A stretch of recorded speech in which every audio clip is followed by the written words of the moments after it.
নমস্কার, আমি বৈশাখী। শিল্প সাহিত্য বাই বৈশাখী চ্যানেলে সকল শ্রোতা বন্ধুদের স্বাগত জানাই। আশা করি ঈশ্বরের কৃপায় সকলেই কুশল মঙ্গলে আছেন। বন্ধুরা, উষ্ণ রং নামক একটি গল্প আপলোড করা হয়েছিল। যারা কমেন্ট করেছেন তাদেরকে অসংখ্য ধন্যবাদ। যারা লাইক করেছেন, শেয়ার করেছেন, হাইপ করেছেন, সেই সমস্ত শ্রোতা বন্ধুদেরকেও জানাই অসংখ্য ধন্যবাদ। এইবার চলে আসি কমেন্ট পড়ার পালা নিয়ে। বিশ্বজিৎ সর্দার কমেন্ট করেছে, খুব সুন্দর হয়েছে। Thank you Biswajit Babu. Milli RMB creation মিলিদি comment করেছে, ভালো লাগলো গল্পটা। মেয়েরা সত্যি পরিবারের কথা ভেবে নিজের ইচ্ছেগুলোকে অনায়াসেই বিসর্জন দিয়ে দিতে পারে। উড়ানের ক্যারেক্টারটাও ভালো লেগেছে। Thank you মিলিদি। শ্রমণা বাড়ি লিখছে, অসম্ভব সুন্দর, আর তোমার বলার তো কোনো তুলনা হয় না। Thank you.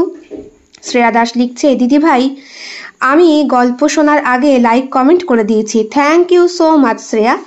স্কাইনুল লিখছে, খুব সুন্দর হয়েছে। Thank you. Wow. Sangeetas blog লিখছে, খুব সুন্দর। Thank you. Mitali Chakraborty comment করছে, আর কি বলবো, দারুণ। Thank you Mitali.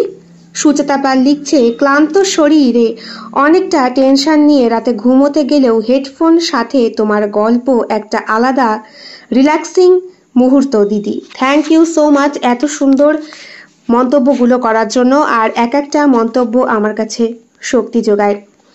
বলে রাখি বন্ধুরা, লজ্জা আদর গল্পে যারা কমেন্ট করেছে সেই প্রথম 3 জন উত্তরদাতার নামটা আমি আগেই প্রকাশ করে দিয়েছি। মিলি আরএমবি ক্রিয়েশন, ঈশিতা সিংহ এবং সুচেতা পাল।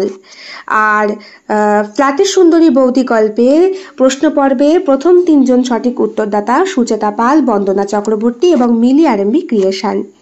এইবার জানিয়ে রাখি, আজকে যে প্রশ্ন পর্বের পালা, অর্থাৎ উষ্ণরং গল্পের নায়কের নাম কি, সেই প্রশ্ন পর্বটা করতে আমার একটু বেশি রাত হয়ে গেছে বলে আজকে সেই উত্তর পর্বটা আমি প্রকাশ করছি না। আশা করি নেক্সট 2 দিনে অনেকেই উত্তর দেবেন এবং ভোটিং করবেন। তারপরে সঠিক প্রশ্নে যারা উত্তর দিয়েছেন সেই প্রথম 3 জনের নামটা পোস্ট করা হবে, আর বাদবাকিদের নামটা আমি জানিয়ে দেব। আগামীকাল আপনাদের জন্য গল্প আসছে লাল বাতির ঘর, একটা ভিন্ন স্বাদের প্রাপ্তবয়স্কদের জন্য লেখা একটি গল্প।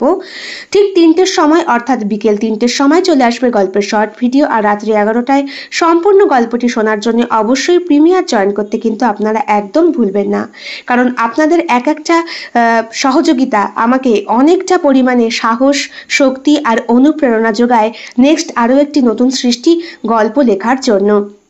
তাহলে বন্ধুরা, দেখা হচ্ছে আগামীকাল লাল বাতির ঘর গল্পের সঙ্গে। আজ তাহলে এই পর্যন্তই, আমাকে বিদায় দিন। সবার শারীরিক সুস্থতা কামনা করি। সবাই খুব ভালো থাকুন, সুস্থ থাকুন। শুভরাত্রি।